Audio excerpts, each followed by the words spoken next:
আপনারা ফরিদপুরেরটা দিয়ে আমরা আলোচনা করি। এখানে আপনারা জানেন যে ফরিদপুরে মনে হয় 2টা ইউনিয়ন আগের যে সংসদীয় আসনে ছিল ওইটা থেকে মনে হয় আরেকটা সংসদীয় আসনে দিয়ে দিয়েছে।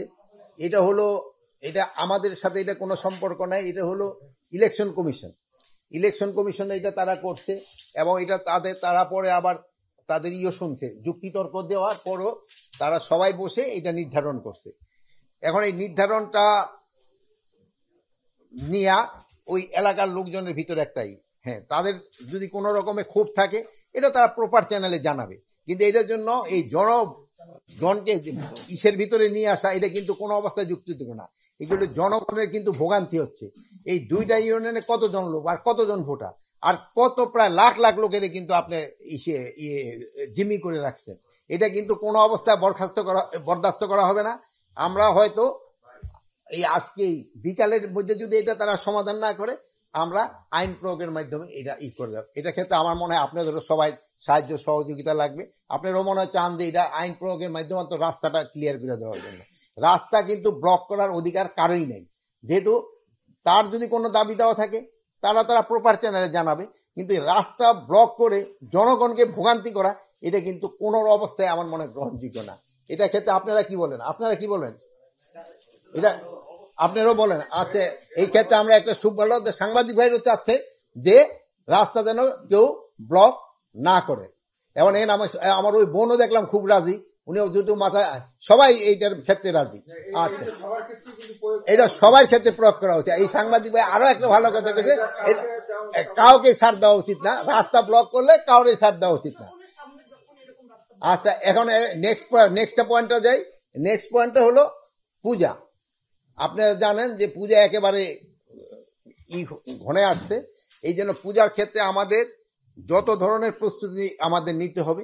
এটা একটা পূজার একটা ধর্মীয় অনুষ্ঠান এবং এটার পবিত্রতা রক্ষা করা কিন্তু আমাদের সবাই দায়িত্ব। কে কোন ধর্মের আমরা তা করব না, এটা সবাই আমাদের দায়িত্ব। তারা যেন ভালোভাবে পূজাটা করতে পারে, এই জন্য আপনাদের সবাই সাহায্য এবং সহযোগিতা দরকার। এবং পূজার ক্ষেত্রে কোনো ধরনের কোনো অসুবিধা যেন না হয়, এই জন্য আমাদের যা করার আমরা সবই করব এবং পূজাটা যেন নির্বিঘ্নে এবং ধর্মীয় রীতিনীতি মেনে যেন করতে পারে, এই জন্য আমরা সব ব্যবস্থা করে দেব এবং এটার জন্য পবিত্রতা রক্ষা হয়, এই জন্য আমরা সব ব্যবস্থা করব।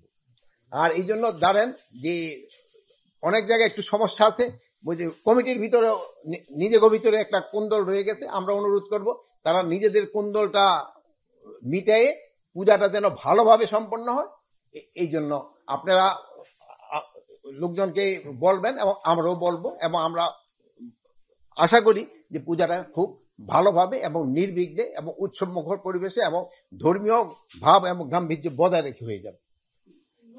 আর তার একটা হলো আর একটা পয়েন্ট ছিল যে কারাতে অনেক সমস্যা আছে, এটার সংস্কারেরও দরকার এবং এইটা নিয়ে অনেক আলোচনা। কারার একটু বাজেটের ক্ষেত্রে সমস্যা, এবং অনেক কারা যারা আছে বন্দী আছে অনেক বয়স হয়ে গেছে, তারা ধরেন বিভিন্ন রোগ মানে আক্রান্ত এবং তাদের ঔষধের ব্যাপারে একটা বাজেটেরও বেশি দরকার হয়। তো আমরা চাচ্ছিলাম যে ওই যে লাইফ টার্মটা 30 বছর ওইটাকে কমায় কত করা যায়, একটা যুক্তিযুক্ত একটা করে যেন যারা বয়স্ক হয়ে গেছে তাদের কিভাবে ছাড়ার ব্যবস্থা করা যায়। আমরা এটা এখন পর্যন্ত নির্ধারণ করি না, এটা একটা আলোচনার ভিতরে। আমরা ওই মেয়েদের ক্ষেত্রে হয়তো আমরা 20 বছর করে দিতে চাচ্ছি, ছেলেদের ক্ষেত্রে হয়তো আরো একটু বেশি হতে পারে, বাট আবার কতগুলি স্পেসিফিক আছে তার বয়সটা কত ওটাও দেখতে হবে। ওখানে যে ধরনের 18 বছরে অপকর্ম করছে তার যদি 20 বছর ছায়া দিল 38 বছর, সে তো আবার আইসা হয়তো আবার অপকর্ম কিনা ওই সবগুলি দেখা হবে। বাট মেয়েদের ক্ষেত্রে আমরা একটুখানি বেশি লিবারেল। লুট হওয়ার অস্ত্র যেগুলি আছে এইগুলি কিন্তু প্রতিদিনে উদ্ধার হচ্ছে।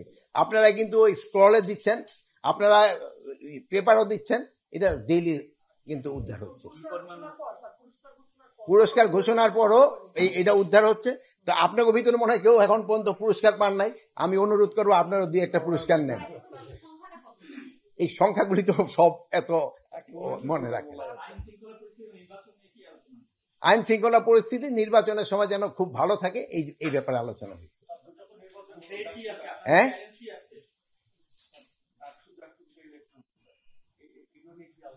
এগুলোর মধ্যে আমাদের আইন শৃঙ্খলা বাহিনীর যে যতটুকু দায়িত্ব ছিল আমরা মনে হয় এটা শতভাগ সম্পন্ন করতে পেরেছি।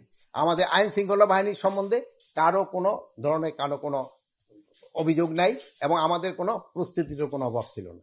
এই জাতীয় নির্বাচন তো আরো অনেক পরে, এটার জন্য তো আপনারা জানেন আমরা ট্রেনিং সব শুরু করে দিতে আমাদের প্রস্তুতি শুরু হয়ে গেছে।